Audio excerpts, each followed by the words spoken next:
It's now recording.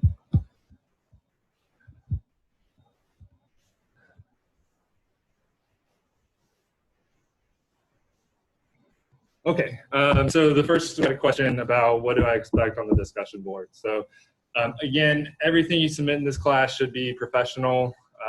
The goal is that you take this as if your boss asked you this question. So either your boss is a member of the FASB or the SEC that are trying to get it, or sorry, for the discussion board, just your boss asked you this question. So how would you respond to that? I'm looking for about a paragraph maybe, depending on how long it takes for you to answer that question.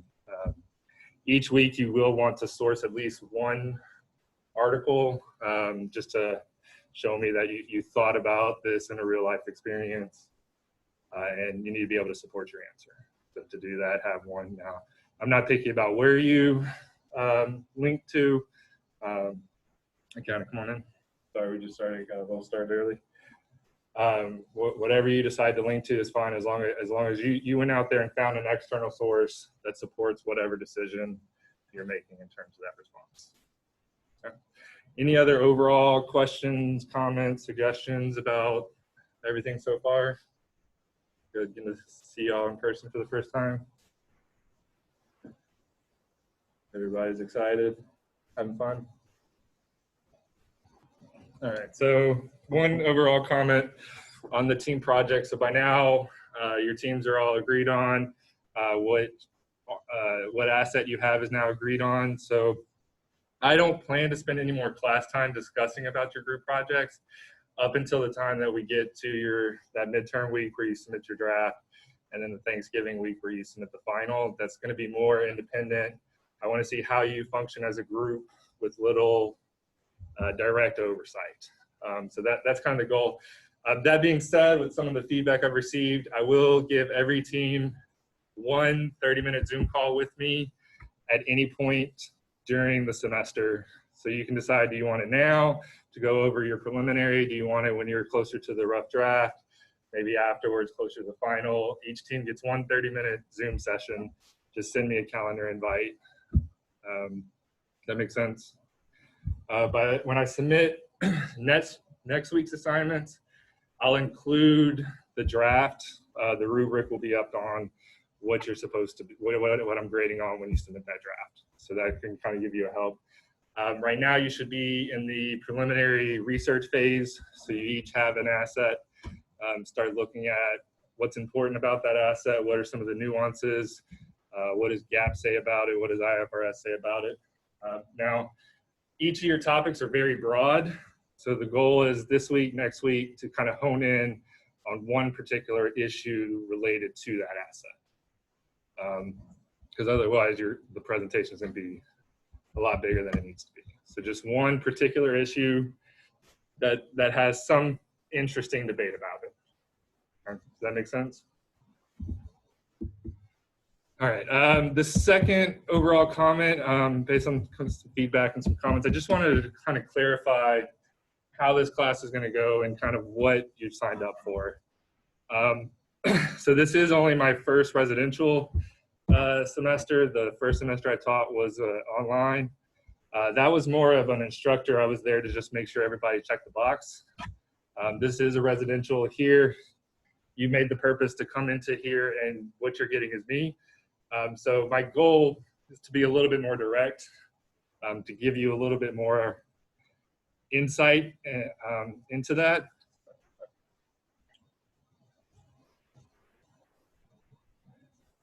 I still need to wake up.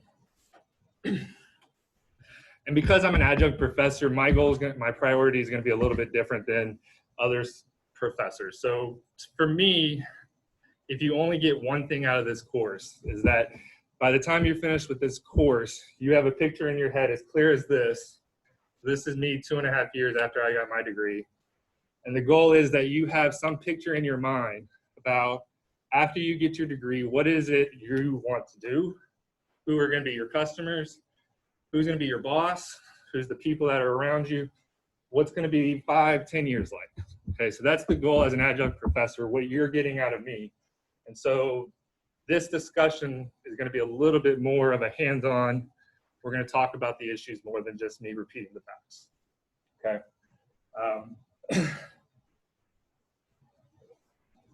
Mainly because I still remember when I was in school and one professor came in, we had actual projectors at that time, came in with a notebook about this big every class, put it on the projector and sat there and read off her notes the entire hour in class.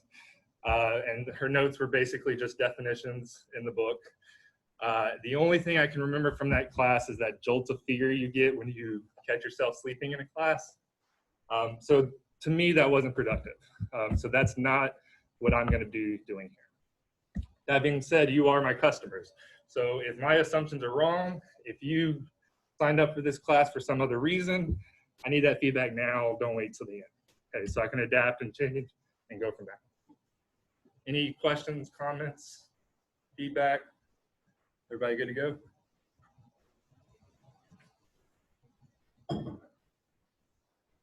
In terms of feedback, if you need me, you have my email, you have my phone number, you can send me a Zoom call. I'm there. So I'm pretty responsive as some of y'all have seen so far. If for any reason I don't respond, so the typical response is supposed to be by the end of the next day, is what we're told as an adjunct professor. I will try to respond faster than that. If I'm not responding to my email, you have my phone number, send a shoot text, because sometimes I don't check the HBU email. Okay. So with that in mind, today I wanted to give a real life example of why this chapter matters. Like I said, that is me 2.5 years after I graduated. It might look like I'm on vacation, but I'm actually there representing the US, representing my client, my firm, in a situation that occurred due to the processes and procedures and all of the guidance that involved. So we'll get into that.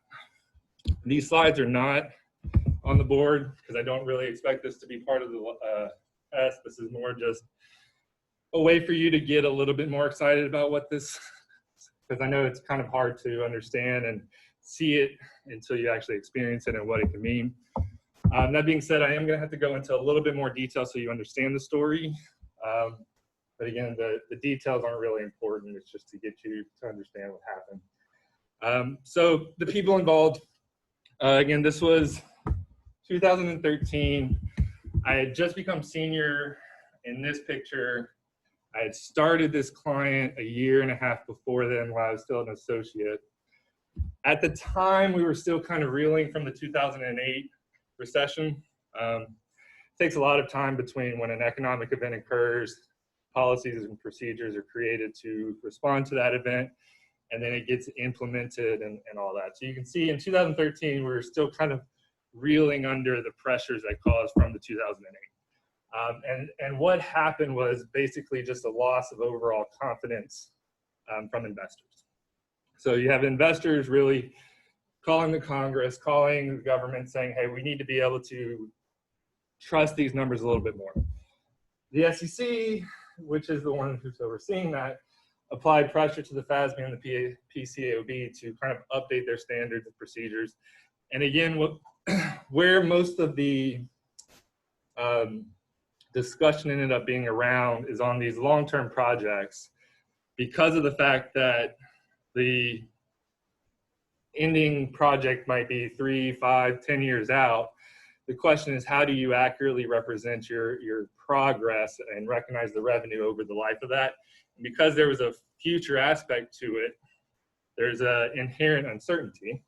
And when you have lack of investor confidence, any uncertainty creates a kind of a panic of what that outlook is supposed to be looking at. So the SEC told the PCAOB and told the FASB, come up with something to regain the confidence, particularly around investments, particularly around auditor involvement. We're going to focus on the PCAOB side of it. So the PCAOB says that, well, the SEC says that in order to submit your 10K, you have to have an audit. The PCAOB says in order to be a legitimate auditor with the license, you have to go through a peer review. So in this term, we actually had 2 audit teams, one that I was involved in directly with the client, And then our work got audited through peer review. And then after peer review, it got picked up by the PCOB. And you'll see that the PCOB had a very, very particular political motivation in doing that audit. At the time, all of the Big Four went through a PCOB review, which the PCOB picked about 10 audits of each of the Big Four and gave each of them about a fail rate of 50%. So what they're saying is half of the audits that went through that process didn't follow what the PCOB said. They did exactly what they did last year, but because of the pressure from the SEC, PCOB says we're not going to take it anymore. You need to start doing this a little bit more diligently. And you'll see exactly what we're going into that. So today's passcode is peekaboo. Peekaboo is the affectionate term given to the PCOB. Instead of saying PCOB every time, we just say peekaboo. So you can write that down. Like I said, very affectionate.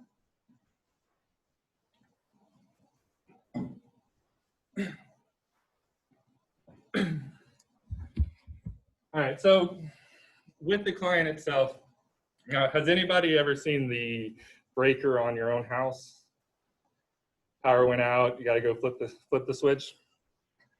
Okay, well, that same equipment, same kind of structure is present on every facility. When it comes to a facility as big as, let's say, an offshore rig or any of the plants, that breaker is actually the size of a trailer. And so the client that I had produces these trailers. And so here's a picture of one of them. Inside is just like your house breaker. It's a lot of wires, a lot of conduit, a lot of insulation. One flip of this switch will turn off the entire rig or property, plant, whatever it is. So you can imagine how much it costs and how long it takes to build something like this. Obviously, it's not going to be done in a year. This is one model, but there's some that are smaller, some that are a lot bigger, just depending on exactly what it is to power it. It doesn't really come into play, but just so you can get an idea of what we're talking about here. And so the question is, let's say this is a $10 million contract. It's going to be over 5 years. So in year one, how much revenue should you recognize? Should you recognize the whole 10 million? Because, hey, you have a sheet of paper that says, hey, I'm going to get this 10 million. Should you recognize half of it, none of it? If you do recognize part of it, realize that at any point, what happens if the client cancels it? What does that change on your overall impact?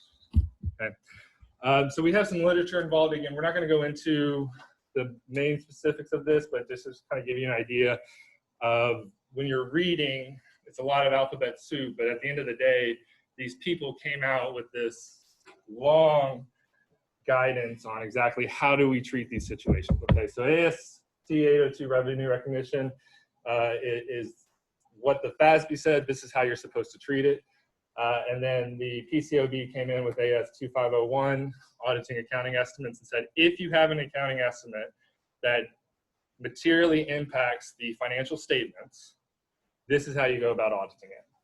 At the same time, every Big Four company and most of the regionals too, and every year they'll come out with a book about this thick that says, this is our interpretation of all of the policies, procedures, enactments, court hearings, everything that's happened over the last year.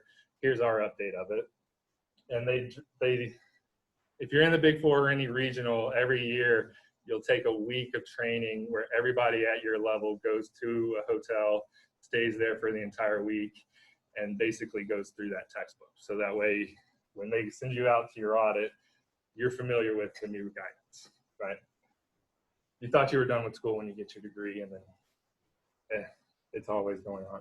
At the same time, the client on their side has their policies and procedures. Every year they have to sign a little document that says, these are our accounting policies, this is how we treat it.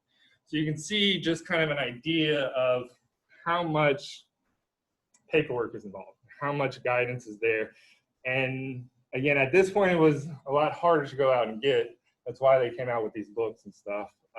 it's a lot easier today to get the information, but that just means that you're going to be expected to know all of the new things that come out and how to go about getting it. That's why this class is going to be focused more on how to train you to go out and look at those materials rather than what those materials are, because by the time you get out there, it's going to be changed. Most of this is already under new guidance with the convergence, but this is what we had at the time. So I mentioned percentage of completion, and this is important because the whole story hinges off of this. So again, 10-year, 5-year contract, $10 million, how much revenue do we recognize each year? So they give pretty specific guidance that this is the formula that you use. Again, you don't have to memorize the formula for this class, but again, it's just kind of giving you an understanding that even when you have a simple formula, you still end up having 300 pages of text telling you how to use that formula, right?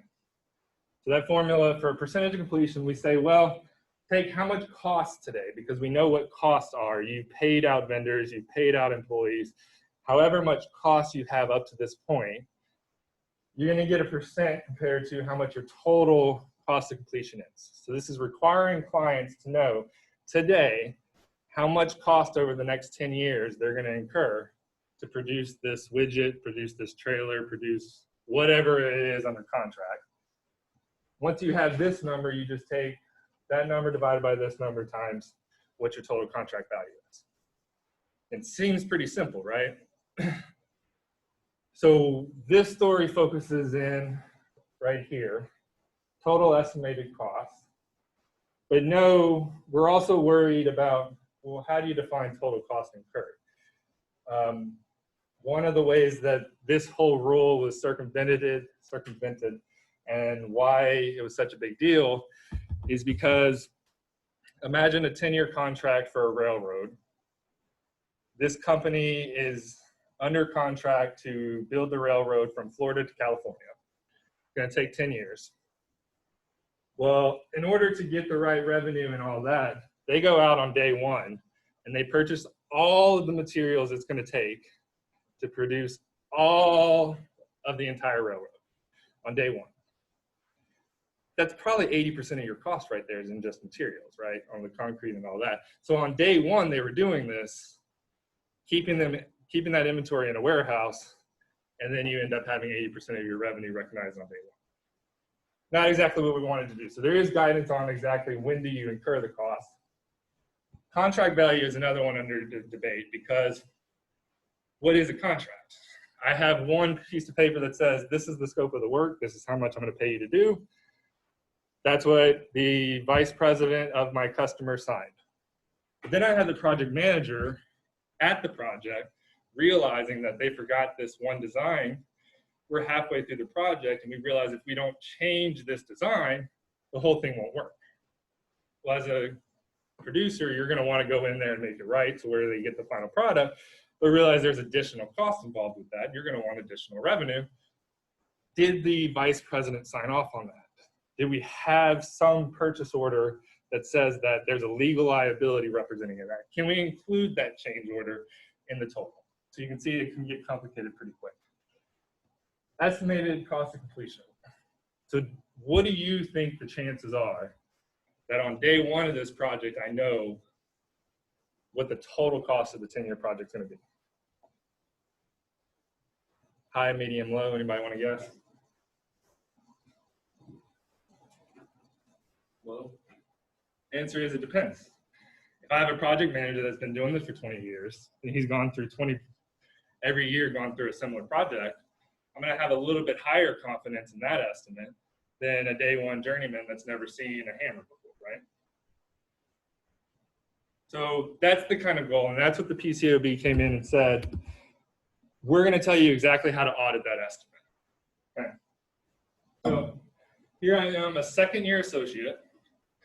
I was given this assignment to go test their revenue. I saw that their revenue was based off of this. I went and tested each one of those, and how did you come up with this number? How did you come up with this number? How did you come up with this number? I went through the client's accounting policy. I went through what my firm was telling me what to do. I went through and had copies of each of these in my work papers. I went and actually visited one of these sites. I talked to the project managers. that was telling me how did they come up with their estimate. Once we were finished, so I'm the associate, I was acting as the senior. The work that I did was reviewed by the manager, it was signed off by the partner. It went through peer review. In that peer review, another Big Four competitor was given access to all of our work, all of our data, went through and looked at everything that we did and said, yep, you did what was required from you by the SEC and the PCOB. And then came the PCOB review. So again, they pick about 10 audits out of everything you've done. Every year you have to go through, there's guidance and stuff, but I forget exactly, it's probably changed since then. But at the time, we had a 50% fail rate. So the question is, because I went through all of this, because I went through all of the managers, do you think that fail rate was really accurate? Or was it politically motivated? Do you think the Big Four, the people that, I mean, and honestly, the entire Wall Street relies on their support, do you think they were really giving out a 50% acceptance? Do you see how easy it is politically motivated? I can tell you out of the 3,000 audits that Big Four did for that year, probably only had about 100 that had a percentage of completion calculation in them. But yet during the 10 that they picked up, 3 of them were specifically designed to test how did the audit team work on those estimates and how did the client work on those estimates. Did you see kind of the picture of what this story represents?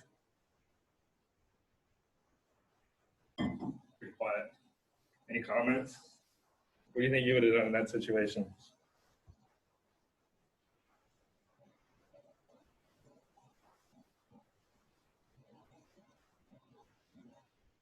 Second year, 2 years right out of college. And actually I sat at the table across from the PCOB inspector who was reviewing my work, asked me, why didn't you do this? Why didn't you do that? They had the decision already before they even looked at the paperwork that they were gonna do a failure. They were gonna give us a failure because of the fact that the SEC wasn't happy, because Congress wasn't happy. Congress wasn't happy because the people weren't happy. So the SEC couldn't tell the PCAOB they did their job unless the PCAOB was telling the auditors, you didn't do your job, right? Because as soon as the PCAOB says, hey, you get majority of them right, then in a legal situation on Wall Street, something bad happens, somebody's gonna ask, hey, well, you signed off on this, right? You're the one that approved this audit. You did a peer review of this audit. As the auditors, you signed off on this. So you kind of see the legal and political and kind of environment, and it's not just words on a piece of paper. Even the words that you do have, again, this is a very simple formula, but at the end of the day, that one word, an estimate, creates a different number. One project manager says that they want this amount, one project says that it's going to cost this amount. How do you go about doing that? So again, at the end of the day, they failed us.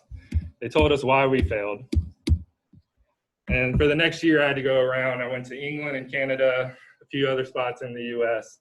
I met with the local project teams on these projects and said, hey guys, the guidance that they came out with in 2010, 2011, the interpretation that they're wanting is that if you're going to recognize revenue off of this estimate, this is how you document your policies, procedures.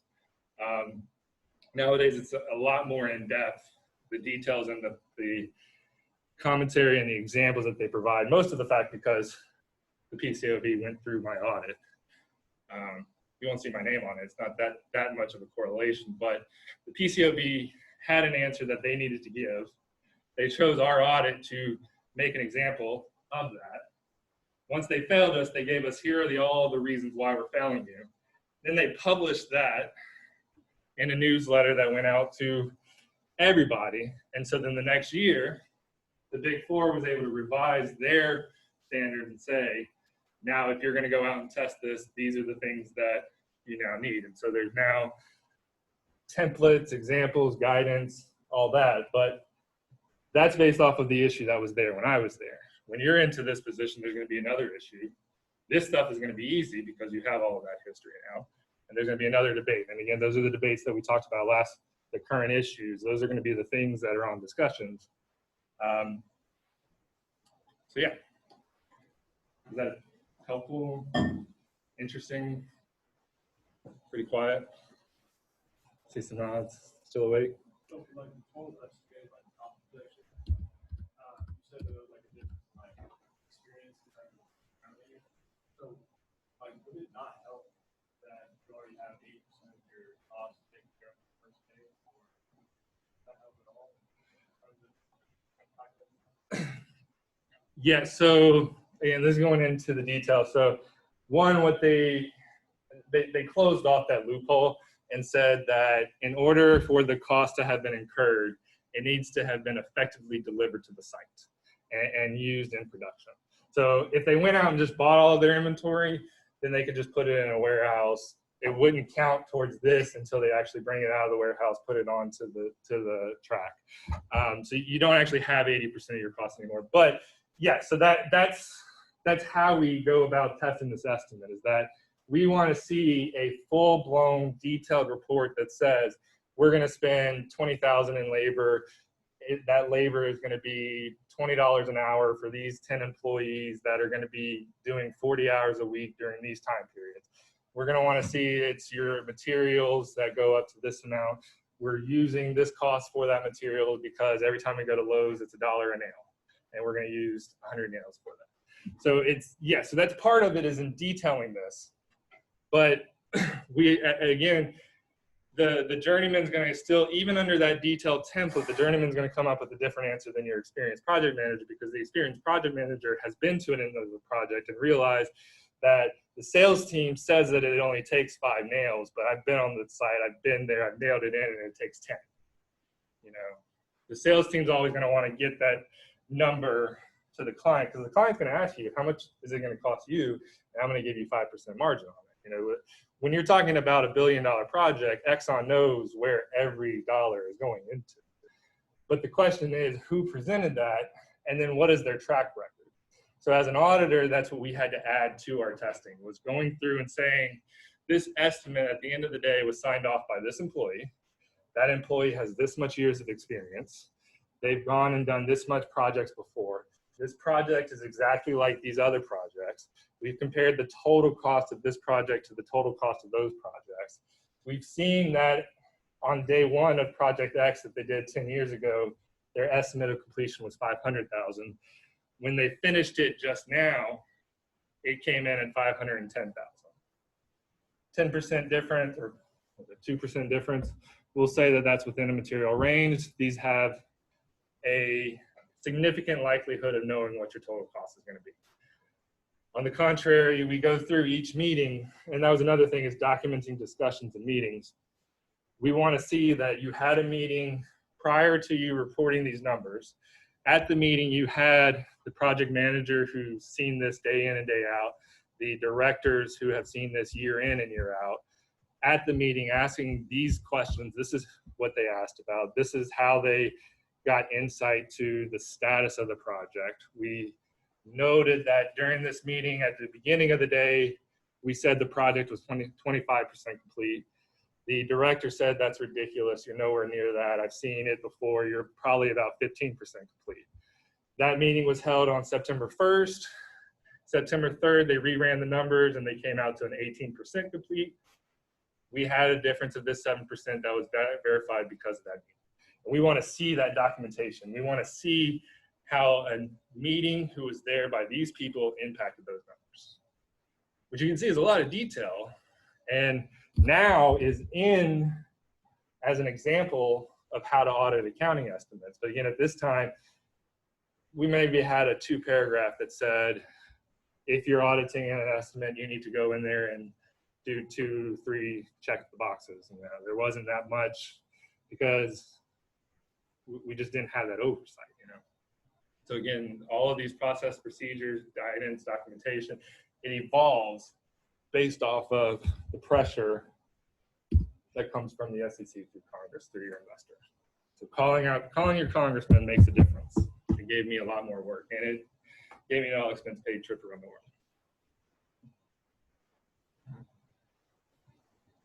So helpful, kind of giving you an idea of what it means to actually live this. It's a lot easier to understand the alphabet soup that is involved in this chapter. That's a lot. All right. So comments, questions, feedback, suggestions. All right. You're basically the PCOB scapegoat. Exactly. That's how it works. Because again, if you read the guidelines on how this, the SEC has very limited, because this is a country where we all have the liberty to do what we want to do unless the Constitution says otherwise, right? That's how the United States is built. So the way this works is the SEC has very limited scope. They can't do much because they've handed off, for good reason, and that's part of your discussion this week, is they've handed off most of the responsibility to the FASB and the PCOB because they don't want it to be a government telling the people this is what you need to do. They just say, hey, you need to listen to these folks, and these folks are your folks. You're the one that hired these people to make these rules and make these responsibilities. These folks only have a very limited scope of what they're allowed to do. The PCOB can't tell a client, hey, if the PCOB only goes after auditors. They can't tell a client that if you're going to submit a 10K to the SEC, that you need to have this documentation, you need to make your numbers based off of this facts, figures, and whatever. All they can say is to the audit team, I don't think you tested that enough to tell whether your client did that. You see, again, and the FASB doesn't have audit control. The FASB can't go out there and audit the different clients. The SEC has very limited scope. When a client submits a 10K to the SEC is allowed to provide questions and commentary on it, which is very high level. They look at the disclosures and they say, I'm confused about paragraph 2B, go in there and refine it. Again, very limited scope. The PCOB doesn't have any direct control over the clients. They can only tell the auditors, I don't think you tested this correctly. So, the pressure builds down to where it relies on the audit team to say, and again, we don't have any control because the client's paying us. So they're our customer. But at the same time, we have to follow the rules that the PCOB says. And so we ask the question to the client, how did you address the FASB pronunciation ASC 802? How did you come up with your answer? Do we agree with that? Maybe you want to go back and take another look at it. And that's what happened is the PCOB said, well, you didn't audit sufficiently.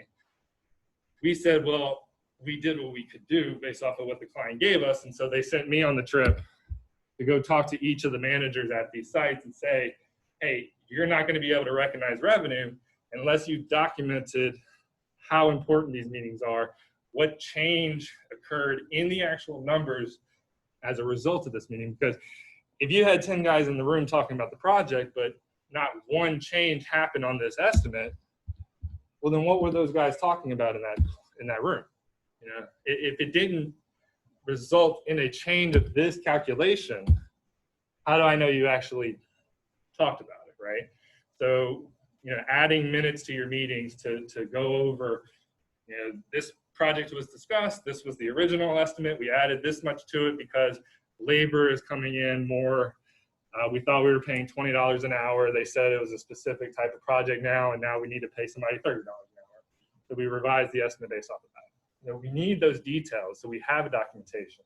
Because again, at the end of the day, this is for the investors, to gain confidence for the investors that when you see a 10K on the SEC's website, they understand what that numbers mean and they're comfortable with that. Good comment. Any other insights, thoughts, feelings?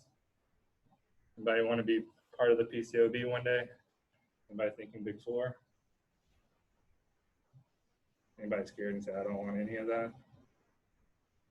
It was fun. As a second year associate sitting at this table with the PCOB manager, trying to explain to them how we went about our testing and what was it. The stuff that we didn't put in the final product, the ins and outs.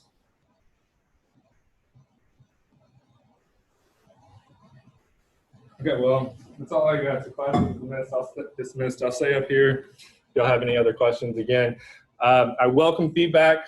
I can't change unless I know what I need to change. This is fairly new for me, but as you can see, accounting is not. So I can give you whatever questions you give me. I'm going off of the assumptions I've told you. But without any feedback, this is how it's going to be. So you can do the discussion board. You can post anonymously. You can make a comment on the YouTube videos. You can email me. You can send a text. I'm here. Like I said, you are my customers, but that's the goal. So, How are we supposed to turn in this homework? however you want. So somebody else already submitted it as a Word document. You can just go type in your answer straight into that box. You can make an Excel document with the answers, although we're not using, none of them require numbers at this point. You can record a video of you answering the questions. Like the goal, the homework assignments, I'm going to be checking that you gave effort. They're not going to necessarily be a yes or no, because again, you're getting 10 points out of the whole thing. So however is more comfortable for you to submit, letting me know that you did give each of those questions a thought and you arrived at generally the right answer. Any others? And y'all are free to go. I'll be around if y'all have any questions.